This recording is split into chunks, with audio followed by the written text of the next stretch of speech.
အိမ်မှာငားရင်ချက်ရင်နှာခေါင်းတွေရှုပ်နေတဲ့တားရီသမီးတွေရှိလားသူတို့တွေဘီယာဆိုင်မှာမေရင်ရှက်ရစားနေတဲ့ငားကင်တွေကျွန်တော်တို့ချက်စားကြတယ်လေပထမဆုံးအကြီးအချွဲတွေပြောင်းသွားအောင်ရှာလကာရည်လေးနဲ့ရေဆေးမယ်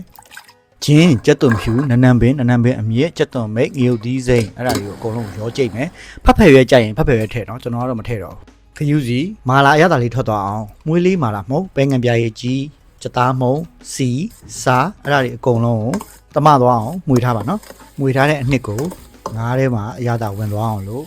လိုရှင်းလူးသလိုစိမ့်ပြေးနှပြေးတေချာနှိမ့်နေပြီးတော့လူးပေးလိုက်နော်အရသာနေထားတဲ့ငားကိုအချိန်2နာရီကနေ4နာရီလောက်ထိနှက်ထားလိုက်ပြီးရင်တော့ခက်ဘက်လေးနဲ့ပတ်ပြီးတော့ air fryer နဲ့กินမယ် air fryer မှာအပူချိန်180ထားပြီးတော့မိနစ်20กินမယ်အပေါ်ရန်သားလေးတွေကျွတ်သွားအောင်လို့ခက်ဘက်လေးကိုဖွင့်ပြီးတော့နောက်ထပ်10မိနစ်လောက်အပူချိန်180နဲ့ထပ်กินမယ် air fryer နဲ့ဆိုတော့တိုက်ခန်းထဲမှာလည်းกินလို့ရတယ်ညောင်းနှံလည်းတိတ်မထွက်ဘူးမီးကိုလည်းမရှိဘူးမီးသွေးနဲ့กินလို့မျိုးတူးတာတွေပါလည်းမရှိတော့ဘူးအပြင်သားကျွတ်လေးနဲ့မာလာအရသာစိတ်ဝင်နေတဲ့ခဲဘက်5ကင်လေးရပြီမာလာ5ကင်ကိုမာလာမုတ်လေးနဲ့တူစားလိုက်တော့ perfect ပေါ့တောက်စရာလေးရတယ်ဘေးနားမှာတွဲရဆိုတော့ကွက်တီအမီးကောင်းလေးဆိုတော့ဝါဝင်ငယ်အမြန်လေးလှုပ်ရှားကြည့်ကြနော်